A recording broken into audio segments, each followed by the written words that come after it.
The New York City chapter of the Historical Novel Society is pleased to present this recording from February 2nd, 2024, where our presenters discuss new ways to market historical fiction. Using her experience with podcasting as an example, Libby Hawker advises authors to ignore the conventional musts of marketing. She suggests we be our authentic selves in a chosen medium we love as a better and more enjoyable path to finding readers. Helen Lundstrom Erwin reinforced this advice with a demonstration and discussion of her trailblazing digital marketing set in virtual reality.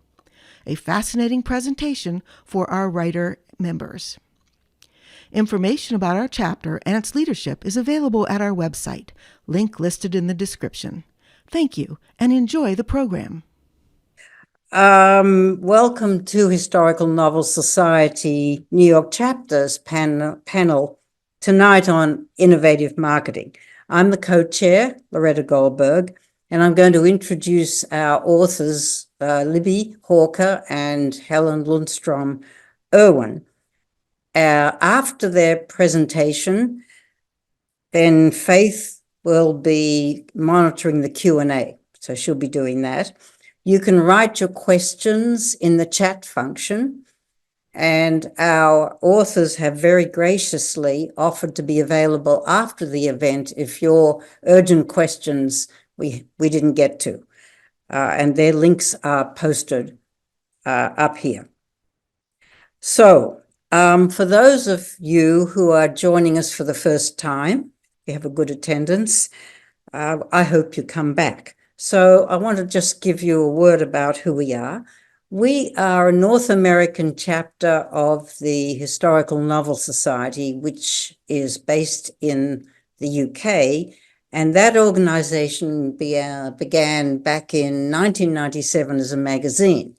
And now they have chapters and conferences in the UK, the USA, and Australia. Our particular branch began in 2013, and we welcome writers, readers, industry professionals, and those with an interest in historical fiction. And for writers, either established or yet to be published, we put on programs to help craft and business skills, and tonight is definitely about business skills. And through our book talks and book launch programs, we give writers the chance to meet new readers, and readers have the chance to meet or hear from their favorite authors and find new ones. We are all volunteers, and there's no cost to subscribing to our events announcement list. And we don't use it for marketing or sales or anything like that. We don't sell it to a third party or the dark web or anything. And if your interests change and you're no longer interested in historical fiction or the industry, you can just unsubscribe. No big deal. So we originally were, back in 2013, we met live at the Jefferson Market Library, and we were a New York regional group. We had about 35 members, met monthly, more or less. But during COVID, all that went away, and we went online, and hey presto, we now have about 500 members around the world. So post-COVID, we are going to do a mixture of live events, Zoom, like tonight, and hybrid. But our programs are recorded. You heard Faith put on the recording button. So they will be accessible after the event. And once a year, we have a party at the home of one of our members.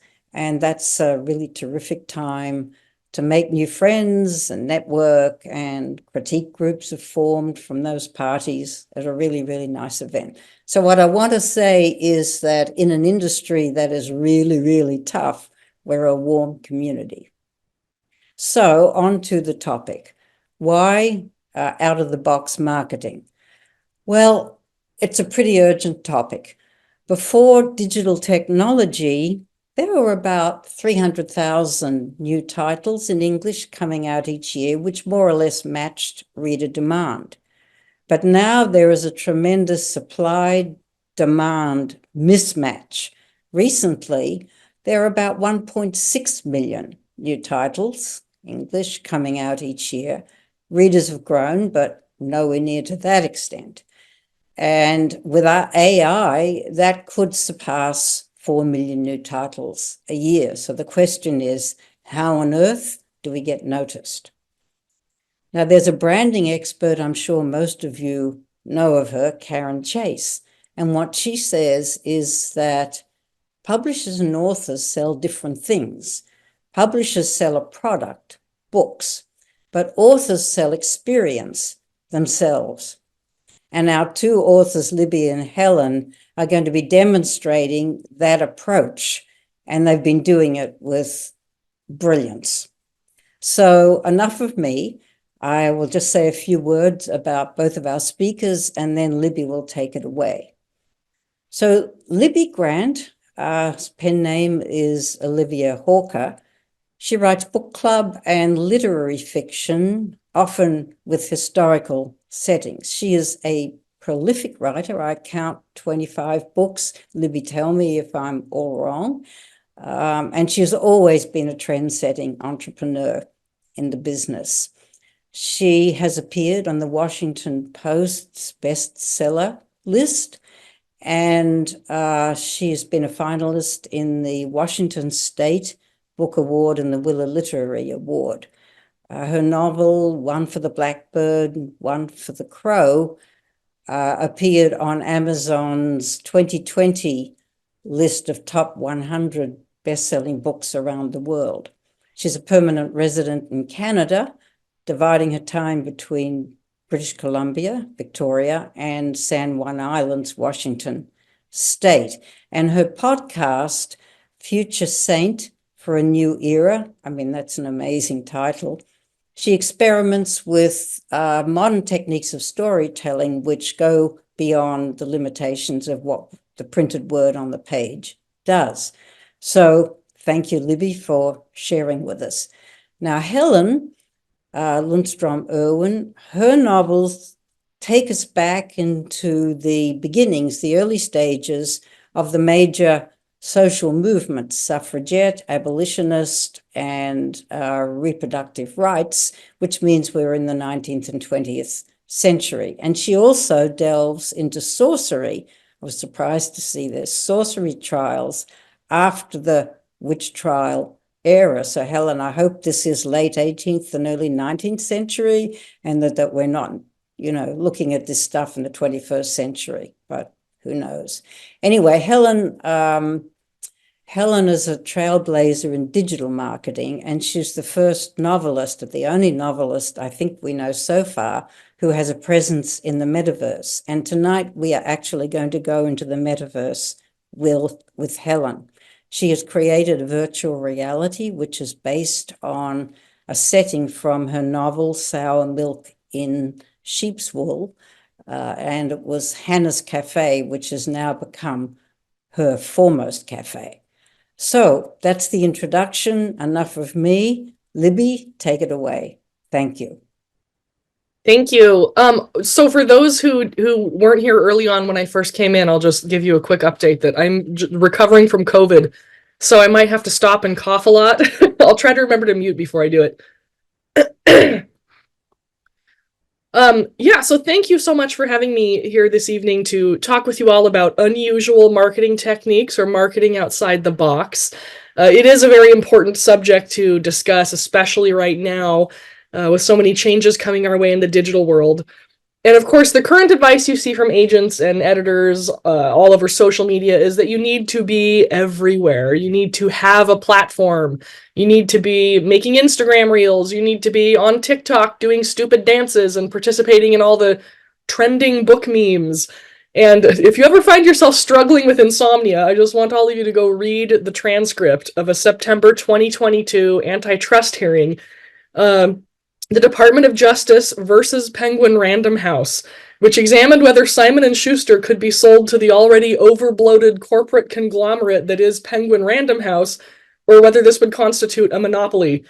In this hearing, thank God, it was determined that the merger would be a monopoly, and it was therefore declared illegal, But what's more interesting and relevant to authors who are wondering how to sell more books is the part of the trial where Marcus Dole, the CEO of Penguin Random House, was compelled to admit under oath, under penalty of perjury, that, and I quote, "Everything is random in publishing. Success is random. Bestsellers are random. That's why we are the Random House."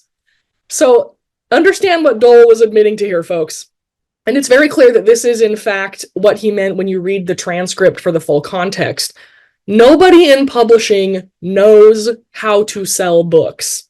They have no idea, none whatsoever. They could learn.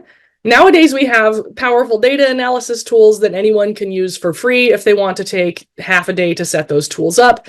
But they're so entrenched in the prestige of their own legacy, or to use the colorful language of rural Idaho where I grew up, their heads are so far up their butts that they would rather continue to operate as a random string of unattached events than spend the money and take the time to evaluate what sells books and what does not. So when you see publishing industry professionals telling you that you need to do this, you need to do that, you've got to get active on social media, you need to figure out how to use TikTok, take it with several 50-pound sacks of salt, because none of them actually has the least idea, and they are all just literally repeating what their own peers on that other side of the publishing fence are saying without bothering to verify whether any of it is actually true. So, successful self-published storytellers in all, successful self-employed storytellers in all formats know how to connect with audiences, and this includes self-published authors in the book space. But because the book space is so tainted by this bad recycled gas that circulates through the traditional publishing side of the industry, it's even hard to figure out whether the advice you get from indie authors is useful or whether it's more of the same misinformation that we're seeing from agents and editors. So I'm a best-selling author. I'm not famous by any stretch of the imagination, but I do earn enough from my books that I'm able to support myself and my husband from the income I derive writing fiction. Yet, contrary to popular advice that authors must be social media wizards to make it today, I have an absolutely abysmal social media presence. I occasionally post pictures of my cats or my garden on Instagram. Sometimes I make funny comments on threads when I've been indulging in too much of the devil's lettuce, and I have a lockdown private Twitter account that I use to keep tabs on Matt Gaetz and laugh at his misfortunes. I haven't used Facebook in years because I hate it. So why do I have a successful writing career when I'm so indifferent to social media? I will tell you why. I started my career as an indie author, and while I was happily working away outside of the traditional publishing ecosystem, I learned what actually does sell books: word of mouth. Social media appears to have huge importance, not because the medium itself is critical, but because social media is where people currently communicate with each other in the largest numbers. So in other words, it's where word of mouth happens. Word of mouth is not something that can usually be engineered. And in order for it to be effective, it needs to be organic and honest. So what sells your books is not doing silly on-trend dances on TikTok. What sells your books is the person on TikTok who loves your book so much that she raves to all of her followers about it. Today, that kind of energy might be most active on TikTok, but yesterday it was Facebook, and before that it was book blogs, and before that it was LiveJournal, and before that it was trade magazines and Good Morning America and NPR. Tomorrow it'll be some app on Meta, which Helen's going to talk about once I've shut up.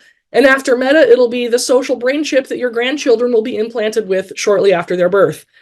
The ways we communicate with each other change all the time, but what sells books is the communication that extends from one genuine, enthusiastic reader to another.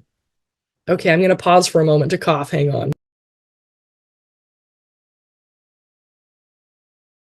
Am I back off? Okay, good. I'm unmuted. So I've always told writers not to bust your butts trying to build a platform on every single social media app and waste all your time chasing promotion.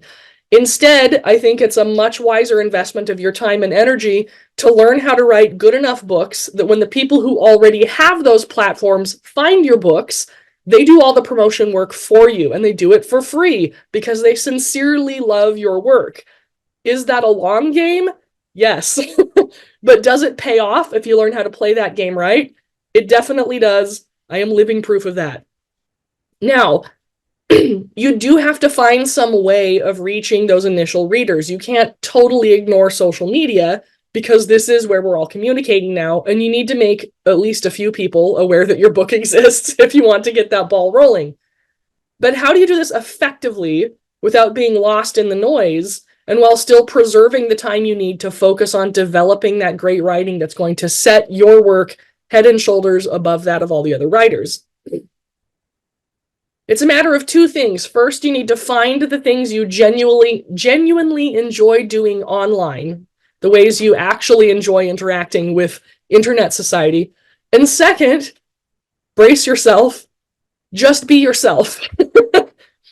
In a world where we hear all the time how important it is for an author to have a brand, to be conscious of their brand, it's easy to recoil from the idea of just being yourself.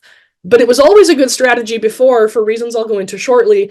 And now we're going to see it becoming much more of an effective and important strategy because we're going to get a whole lot more AI-generated crap content than ever before, everywhere in our lives. And that genuine, sincere humanity, a real personality, your personality, is going to stand out and get noticed.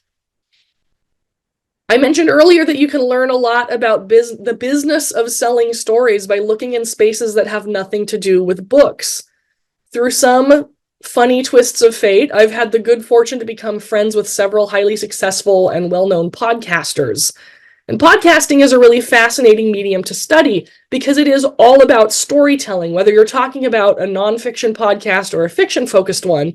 And because there are very few corporate overlords in podcasting, and where there is the involvement of big corporations, those corporations haven't really been able to compete effectively with the many successful independent creators who have colonized that space. So my podcasting friends are independent to the core, entirely self-employed, own their own network that they administer jointly, and they make literally millions of dollars every year from their shows. And they didn't start out that way, of course. Just like in the book world, it took them time and patience and dedication to build up what they have now. But believe me, the podcasters who are doing all right are doing way better than almost any author you can think of. There's still as much money to be made as ever before in the business of storytelling, but the population's preferred method for consuming story has already shifted away from reading into listening. And what I've learned from observing the business models and the public behaviors of my podcasting friends is that they generate word of mouth by permitting a certain degree of what's called parasocial relationship with their audience. A parasocial relationship is one that feels more or less like a real social relationship to its participants, but it's not really because the people don't actually know each other on a personal one-on-one level. But in exposing their true personalities without fear of what any corporate controller might tell them about minding their brand or anything like that, my podcasting friends have been able to leverage that tendency listeners have to develop parasocial relationships with creators into mega success and tons of money in exchange for their excellent storytelling skills. Now, I am not suggesting that you must go out and start a podcast if you want to sell your books. You can, if podcasting is how you enjoy engaging with the internet. It turns out to be my favorite way of engaging with the internet, so I did, in fact, start a podcast, and I really love it. And I consider it an important adjunct to my writing career, like another outlet for me to tell stories and monetize my skills as a writer. What I am suggesting is that you need to learn from my podcaster friends and just be yourself. Be your real, authentic self somewhere online, wherever you most effectively and naturally engage with people. Do not fake a persona because you think it's marketable or perfect for your brand. Be you. Because there's only one you, and because that human authenticity is going to become your most valuable asset very shortly here when the internet becomes absolutely flooded with ChatGPT generated crap content that has no soul. In my podcast, which is called Future Saint of a New Era, I do not talk about writing, or not much. I don't talk about my books. It's not a podcast about writing for writers. And that might seem like the go-to at first glance. You're a writer, you want people to think of you as a writer, so therefore you should talk about writing. But the audience for my books is not really other writers. The audience for my books is people who are interested in the same ideas that I like to write about. So on Future Saint of a New Era, I talk about my books indirectly by talking about the themes and atmospheres and ideas that find their way into my books. I talk about things like humanity's relationship to religion. I talk about weird events that are hard to explain. I talk about the intersection between technology and art. I talk about death and loss and my personal struggles with mental illness. And sometimes I have conversations with interesting friends where I allow them to talk about whatever they find interesting too. And then here's the really critical part for my marketing aspect of my podcasting. I tie whatever I talk about in each episode into a little piece of short memoir writing, which directly relates to my own, which directly relates my own personal experiences to the topic of that episode. This is a very calculated and deliberate move. It's a format choice, as we say in the podcasting world, because that bit of memoir, that tying in of my own experiences and my own memories, my true and authentic personality, is what helps to construct that parasocial relationship with my audience. And it is working. I've seen reviews on my books that have mentioned things I've only talked about on my podcast. I've seen reviews on my books that directly cite my podcast as a reason why that person read that book. I've seen people mention on Facebook and Reddit subs that after listening to my memoir pieces on my podcast, the themes I write about in my books make so much more sense to them, and they feel a genuine unity between me, the real person behind Libby Hawker, and the books I write. Now, again, you don't have to use a podcast to achieve this effect. What you need to do is find the way you most enjoy engaging online and then show who you really are on the inside in that space. If that's Facebook, if that's the thing you most enjoy, do it there. If you enjoy Instagram, do it there. If you genuinely enjoy making silly dance videos on TikTok, do it there, but also make a few videos where you really show who you are on the inside too. If you really only like interacting with the people on your old school style model train BBS, then confine all your online activity to that space, but allow people to get to know the real you there. And then once in a while, when it's relevant to the conversation, mention that you are an author and you've got this book you wrote if anyone wants to check it out. They will check it out because to them, you aren't just another author desperately shilling out into the void. To them, you're an actual friend and they genuinely want to support the things you do. This will not yield results right away. It is a long game, but it is an extremely effective game that preserves your sanity and saves your writing time.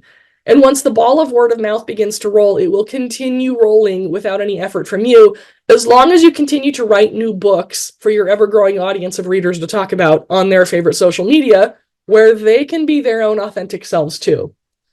Okay, that is my advice. Are we saving questions for the end or nowish?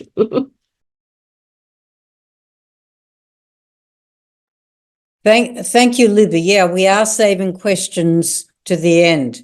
That's great. So how would one, oh, I'll ask the question later.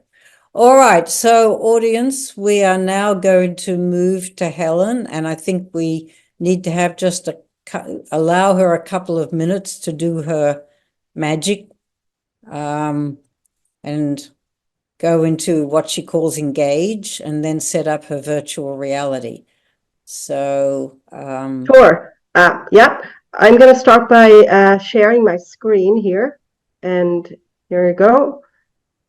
So what you will see now is me going into my virtual world, which is called the Four Mothers Cafe. And I just love what Libby was saying, because I'm really doing the same thing as her.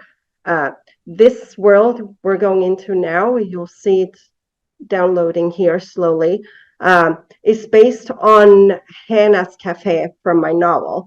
And in my novel, Sour Milk and Sheep's Wool, the cafe is called the Frog.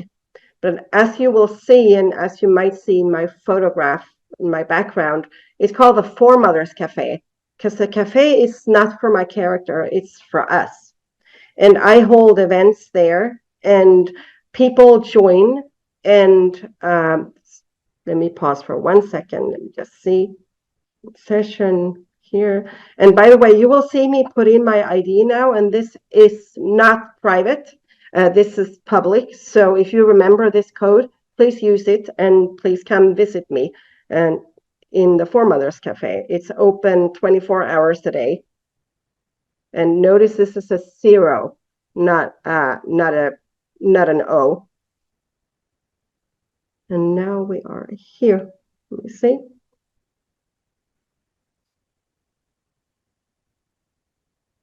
Oh, we're moving in now to the Four Mothers Cafe. And so what you will see here, when I enter here, I will be inside my own avatar. So you will not see my avatar because you're seeing this through my own eyes here. So we are arriving. Sorry, this is taking a little while. Yeah, here we are. Now it's downloading. And you'll see here, I'm just going to click like this. So I'm going to actually step back. I'm slowly moving backwards. So this cafe is set in Lund, Sweden, and it's dark. So because it's the evening here. So if you have low light on your own computers, I recommend turning it up so you see better, because this is an evening world. And because Hannah, my character, she met her friends after she closed her bakery in the evening. So I'm slowly going to walk in here now. And as we're talking about marketing, and if I can continue with what Libby said, my books they're a presence in my world, but it's not the focus of the Four Mothers Cafe. But you can see here as you step in, it just says here, welcome to Lund, Sweden in 1918. This is based on my novel, Sour Milk and Sheep's Wool. And now I have added a new photo underneath because that's my new book, which came out in November of last year.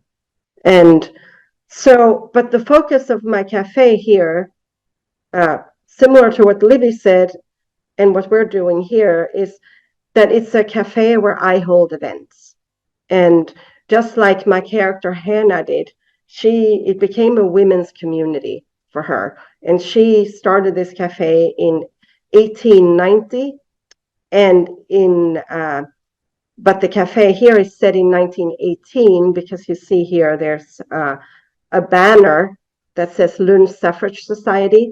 That took place in 1918. So the cafe is set in 1918, but everything in here is set up just the way I imagined it in my story. It's a setting from my novel. And the only thing that's different is that there's a bookshelf back here, which did not exist in the novel. And these are my books. There's 3 books in the bookshelves that are mine. And my newest edition is the thicker book here on the table. But that's it, really. The rest of the focus is me having events. Every month I have something I call the Four Mothers Community Discussion Series, and we gather in community and discuss the subject. In January, we discussed imposter syndrome, and I had a guest who's also a podcaster, actually. Her name is Dot Cannon, and she and I had a conversation first amongst ourselves about how it feels sometimes to feel like you're not good enough or worthy of your profession. And then we had several guests. I think we were about 15, 20 people that day. And then we opened up the room for discussion, and other people chimed in and spoke about their own feelings of imposter syndrome. And every Thursday at 2 p.m., I have what I call fika, which is the Swedish word for coffee break. And we usually sit at this table here. And I have one very loyal guest who's actually with us here tonight. And it's very late for him. He lives in the Netherlands. So thank you for coming. And we just sit here and chat about anything. And again, just like Libby said, my book is not coming up really unless it comes up organically. And it's not, my books are on the table here. Can go to this table here. And here's my book. This is the book that this cafe is modeled after. And you see a car drives on the outside. It drives around in a circle and comes back every now and then, and that's also part of the story. But so it happens kind of organically. And just like I keep referring to Libby, but I really loved what you said, Libby. It becomes very natural. And sometimes people come in and they ask, like the women here in the back, they're in my book, and I can slowly walk over here. 3 of these women here, they're all historical women. The one at 6 o'clock and 3 o'clock and 6 o'clock, 12 o'clock, 3 o'clock, and 6 o'clock, they're Swedish women. And you may be more familiar with Sojourner Truth at 9 o'clock. So people sometimes see those, the portraits, and they ask about them. And what I love as an author is that I was inspired by my character, Hannah, from my novel, Sarah Milk and Sheep's Wool.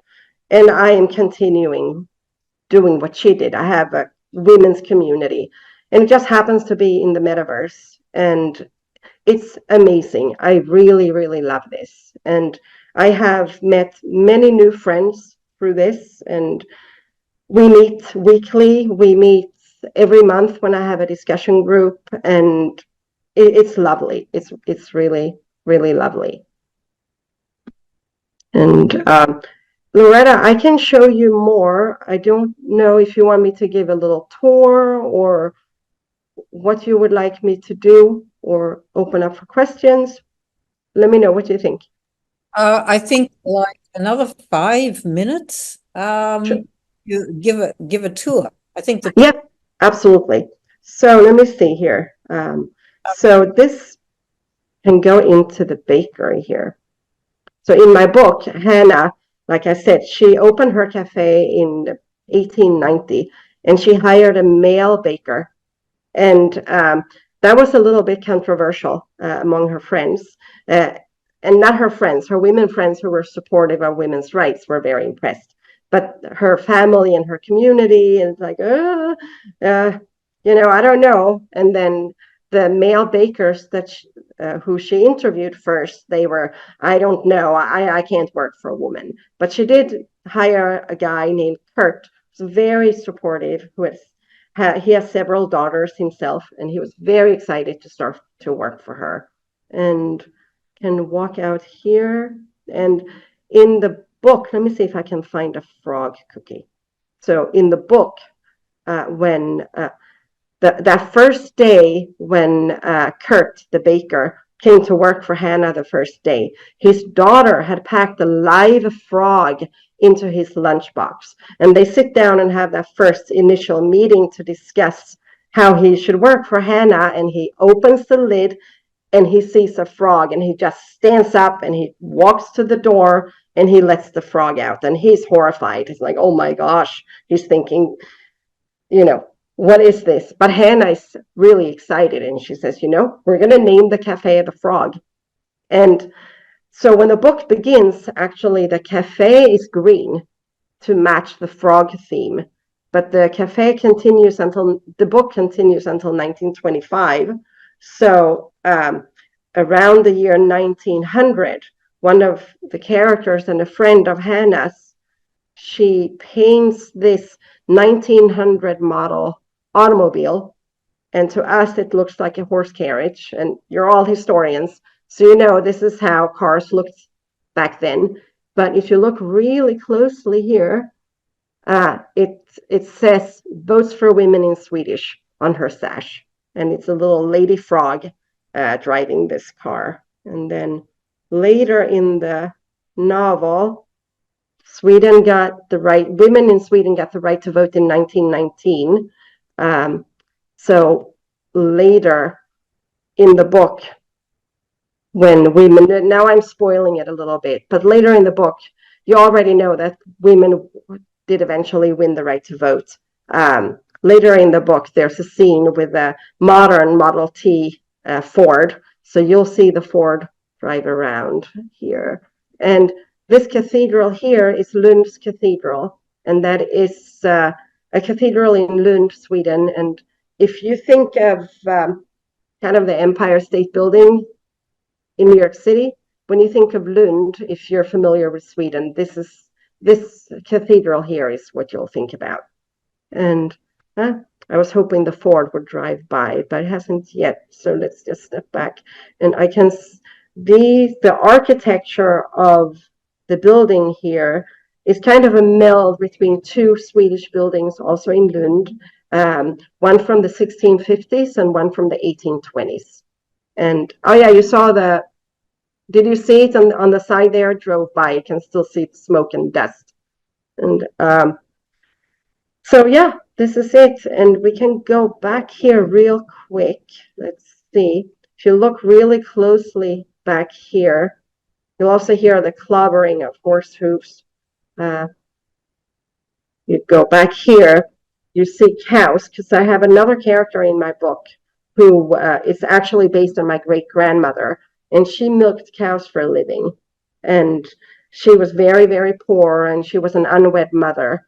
So here, also very understated.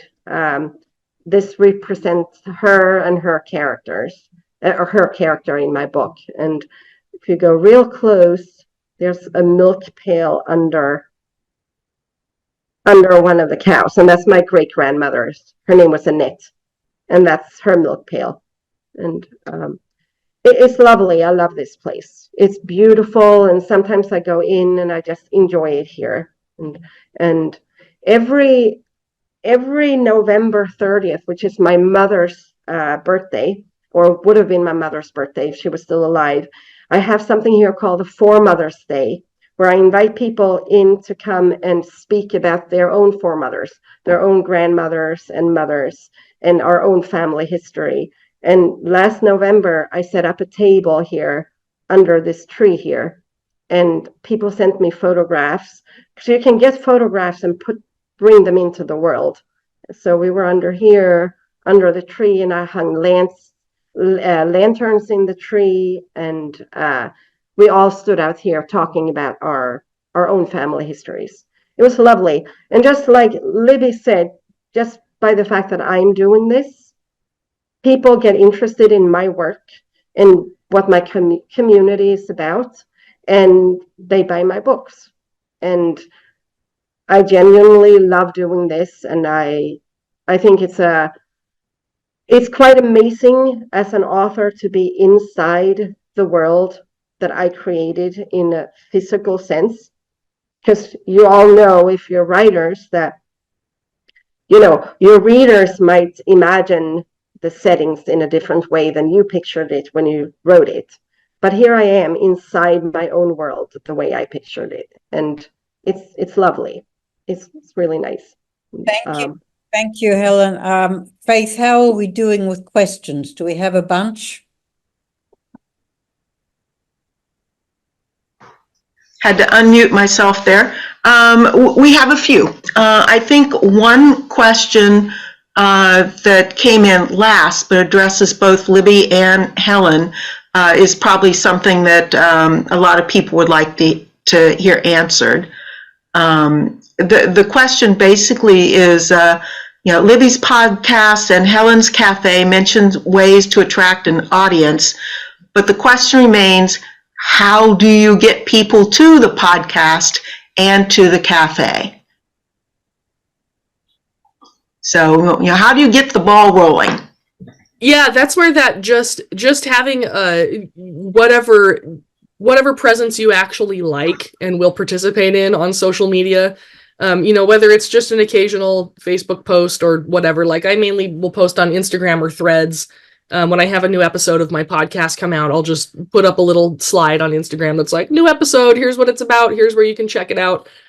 So that's how I get the ball rolling on that. And even with the podcast too, that begins to take off with word of mouth as well, where I just, initially tell a few people about it, whoever is on my very small social media following, they listen, and then they begin to spread it beyond my circle into their circles too. So it's all, again, a long game. Like, you don't start out with big numbers on any of this stuff, but it builds incrementally over time into something much bigger. Yeah, I 100% agree. And for me, it's definitely word of mouth. And the way I get this ball rolling is that I'm very active on LinkedIn, where there's a big VR community, virtual reality community, and XR community, which is the extended reality community. And we go to each other's events, which I also think is very important, that you support your coworkers and your own circles. So every Wednesday we have something called XR Women, which a colleague of mine has created, and it's a different virtual world. And we have meetings there, and I try to go there every week and network. I become friends with people, and we go to each other's things, and then the word of mouth starts spreading, and it rolls. And it is, like Libby said, again, a very long game. It takes a really long time.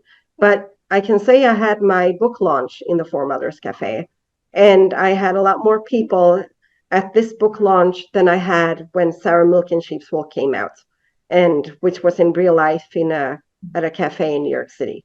And so it does take time, but it word of mouth, really. Yeah. So, Helen, would you mind stop sharing your screen? Absolutely.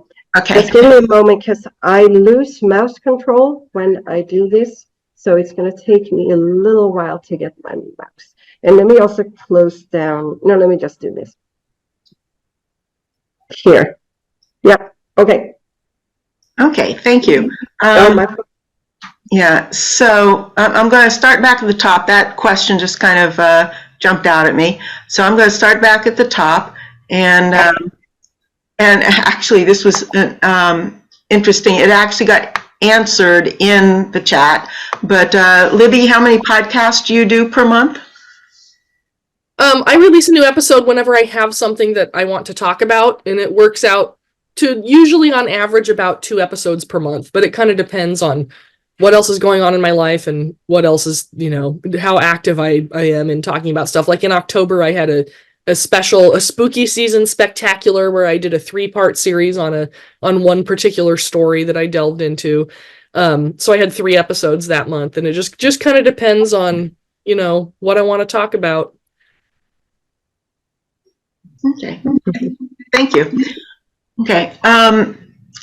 So then Julietta had asked, Helen, please give us the idea of other themes that you discuss. I know Libby did a nice job of talking through all the various things that she talks about on her podcast.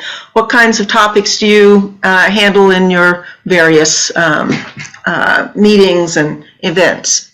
Yeah, the coffee hour is just random, whatever we happen to talk about. But the other monthly events, we've had several different topics. We had menopause in 2022. It's really very, very popular. And I never record them because I want this to be very intimate and a supportive community. So it can sometimes be sensitive. So it's discussed at the Four Mothers Cafe, and we're not recording it, and we're not usually, I should say. Also had a woman come who went on, she's an ocean scientist, and she went to Norway to study whales. So she came and spoke about whales in Norway and on an all-women team. And that one was recorded. It's on my YouTube channel. And that was on a different platform than Engage. But so you'll see the avatars are a little floppy, you'll notice, but the conversation was fantastic. And let me see, what else have we done? I'm planning to do something for Women's History Month next month in March. I haven't decided yet, but I had one event when we spoke about adoption, both being adopted as a child. I'm not adopted, but I had a friend who came who adopted 2 children, and somebody else who came who was adopted. And so I want this not to be techie, even though it's a very techie world. I want it to be human and community of support. And how do you let people know, when the events are and how they can get there? Sure. Thank you for asking. I post it on my social media channels. LinkedIn really works. It seems there's a lot of people that come through LinkedIn, but also on my Facebook page, on my Twitter page.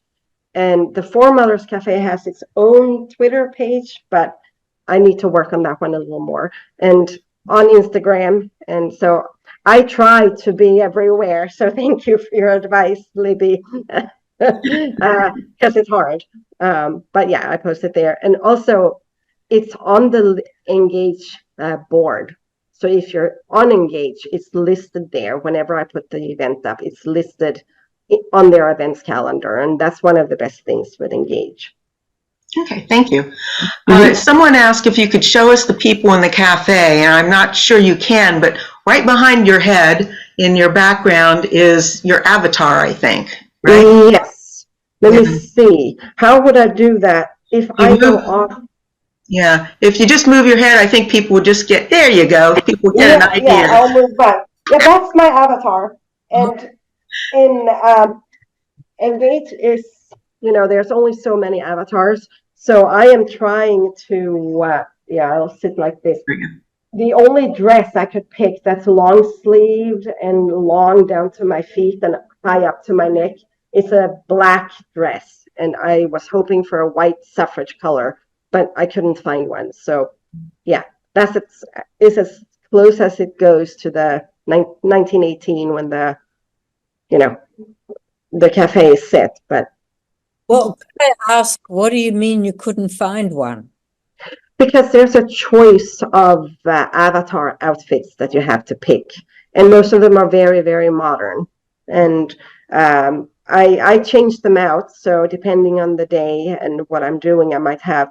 Today I had a short dress on because I was doing an event, and on my book launch, I was wearing more of a festive dress. And if you go to my Facebook page, if you follow me on Facebook, I often post all my events photos from afterwards, and you can see all the people that were there and in their avatars. So I don't know what's best. Should I share that in the chat, or should we move on and I can share it on our Facebook page? You can go ahead and share your Facebook page in the chat. Yeah. Okay, sure. People Why want. don't I just share my? Or is it okay if I just share my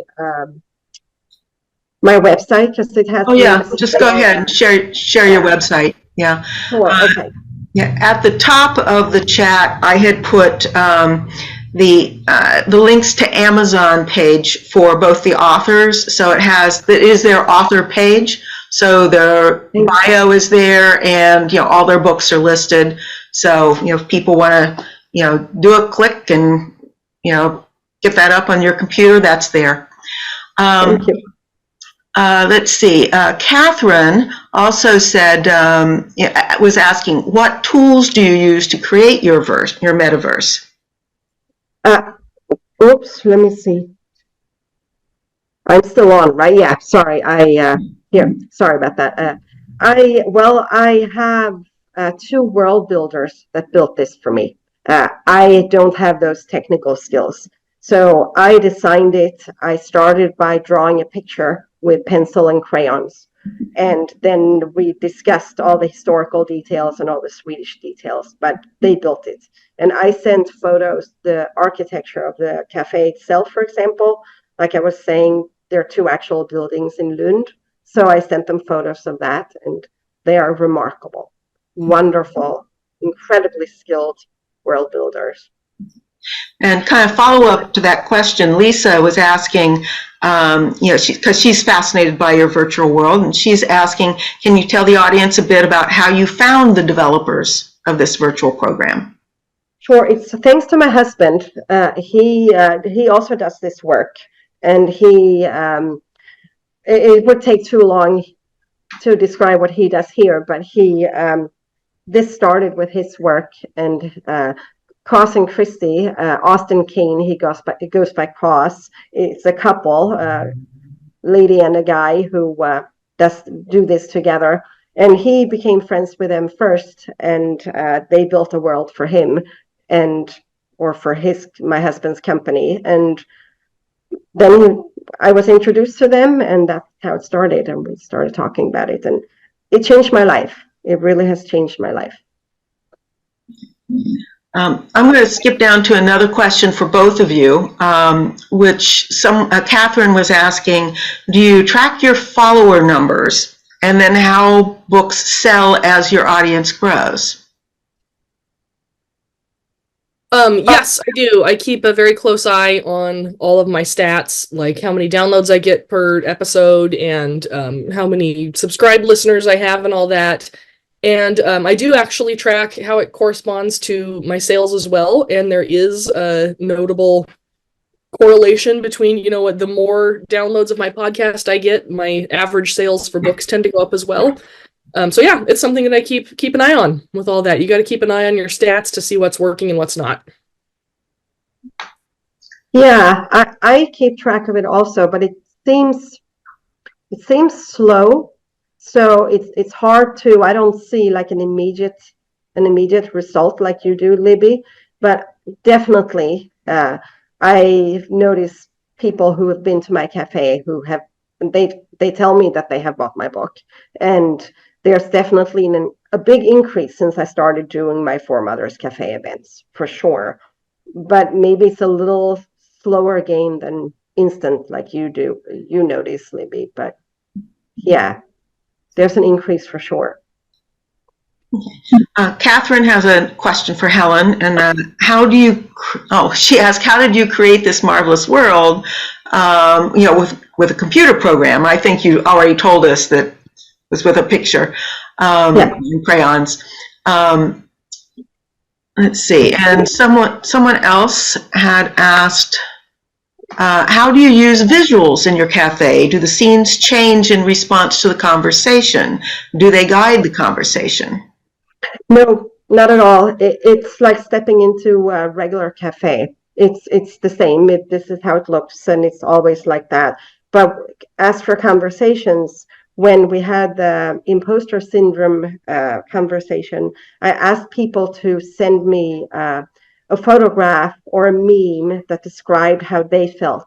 So you can bring photos in and put them on the wall, just like in a regular cafe. And people have had art exhibitions there. I had a weaver come, and she sent me photos of her weaving art, her tapestries, and I placed them on the wall. And then it was open all day, and people came in and looked at her art. So in that way it changes, but the cafe itself doesn't change. The car drives around outside. That's the only thing. Okay, thank you. Mm-hmm. So Spencer is asking, says, just in general, not authors in particular, but how do podcasters make money? Is it advertising? And he says, I don't really listen to podcasts, so excuse the zero knowledge question. Yeah, it's sometimes you'll hear ads on podcasts occasionally. Sometimes you'll have sponsors where a person or a company with a product to sell actually pays to sponsor the episode. Most podcasters are making the majority of their income from Patreon or from other direct pledge scenarios where listeners can pledge like $5 a month or whatever, and they get a little bit of bonus content, which is often just like the uncut version of a podcast where you get the funny outtakes and everything like that. In the case of a lot of my friends who are bigger podcasters, live shows for podcasts are becoming really, really popular.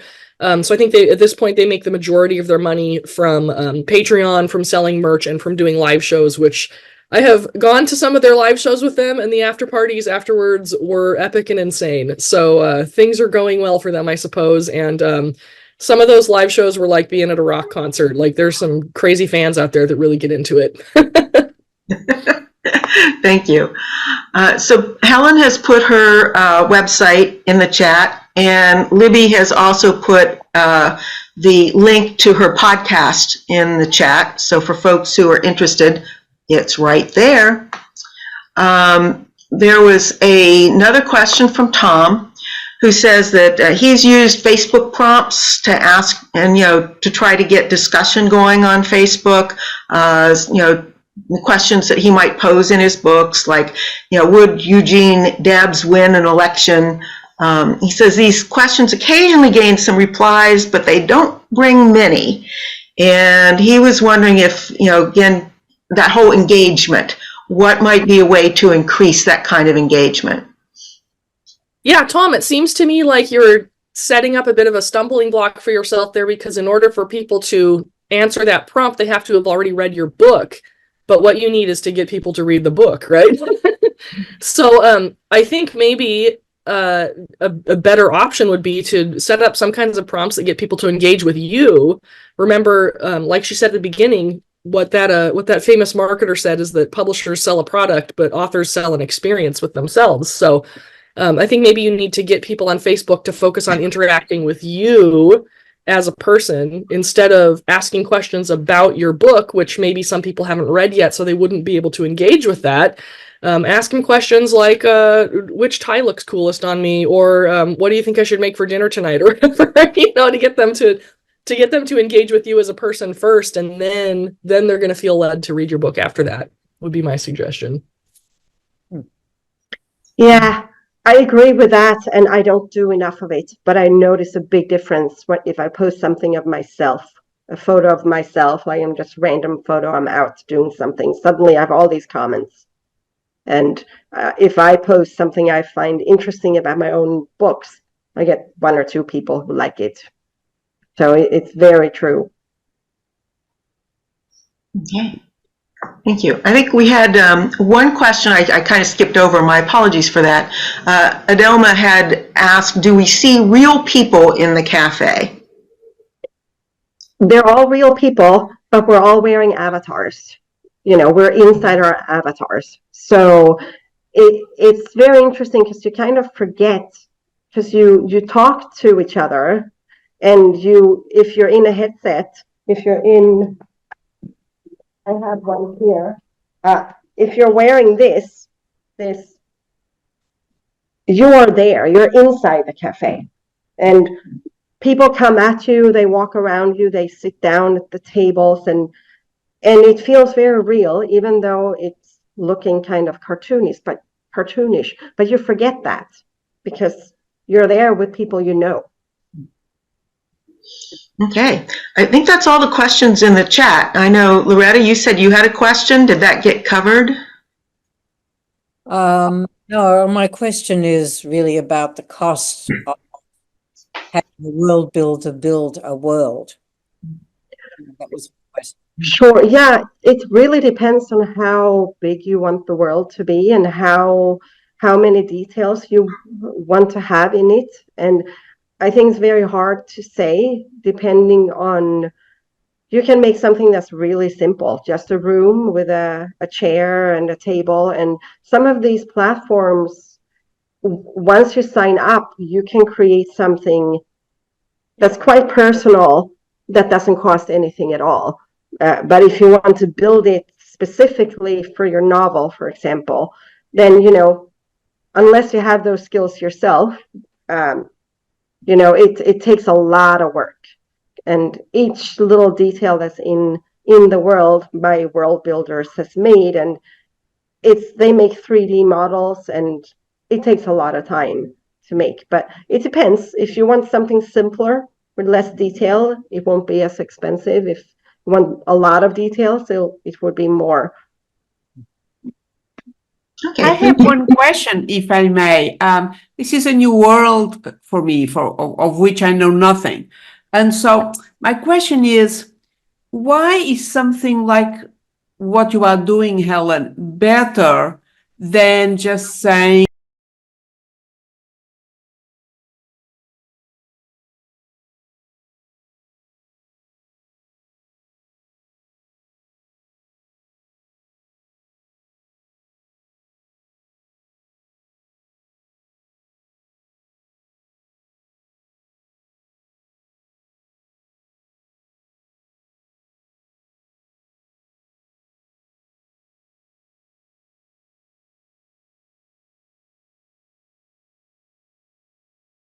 or the Netherlands or Sweden or Texas, and we're all sitting together at the same table, looking at each other, turning around, smiling, laughing, talking. and it feels very, very real. And there are no borders. The only thing that's a challenge is time, because we live in different time zones. So But if you do that through the avatars? I haven't understood how this works. You Yeah. do that through the avatars. Yeah, exactly. And what I I'm see. showing you is a 2D model, because we're all on our computers now. And that's free, it doesn't cost anything to download. So please come and visit me in the Four Mothers Cafe, and it's free. It just takes a little while to create an avatar and get used to walking around in the cafe. And I'm not the only one. There's a lot of different worlds to visit. I might be see. the only author, but with a world from a setting in a book, but there are all kinds of places. There's cafes in Paris. You can walk in Ireland there's a historical site in Ireland out on the lawn by the sea. There's all kinds of amazing places. Well, that's Very interesting. a slightly different question than Yeah. backing over what Julietta said, which is that with Zoom, it's by invitation and you need a link. And I'm assuming both for Libby and for you that there are a lot of people you don't know and that's the whole point of it, is for you to reach out to people who aren't on your Zoom link or your email list. That's the whole point of it. Would that be right? Yeah, for sure. And again, like Libby said, it becomes word of mouth. And virtual reality is the future. This is what's coming. And the world is changing. The internet and the flat screen, it's changing already. And so this is what's coming. And yeah, it's word of mouth and letting people know that I have this world on excuse me, on LinkedIn. And I don't actually have an email list really. I do all my social media on Instagram and Facebook and LinkedIn, and then I send invites if there's a specific event, and it grows from there. And I have, yeah. Did that answer your question? So I think we have time just for one more question, and I think we've covered them all in the chat. okay. Faith, do you have any questions? No, I've found this absolutely fascinating. I love the idea of the engagement and the authenticity, and I'm looking for ways to use this myself, not necessarily as podcasting or world building, but in my own way, in the things I like to do. And I think this was marvelous. I wanted to thank both of you. And again, encourage people to check out their websites, check out their podcasts, check out their books. We are as Loretta said at the beginning, we're an all-volunteer organization. We don't pay speakers to come and talk to us. They volunteer. And, part of that is word of mouth. So if you enjoyed what you heard tonight, go talk about it on your social media. All right. Well, thank you all. A tremendous thank you to Libby and Helen for sharing what you're doing. I think it's been revelatory. I'd confirm also what other messages I've been getting, which is be yourself, and only yourself knows what the most adaptive ways for engaging is yours. So that's absolutely terrific. Brilliant, both of you. Thank you so much. That concludes our program. We hope you enjoyed it and learned something new. You can find out more about the New York City chapter of the Historical Novel Society and our leadership at our website, or contact us at hns-nyc@mail.com. And finally, please consider supporting our volunteer panelists and hosts. You can contact them at their websites in the description. Thanks for joining us.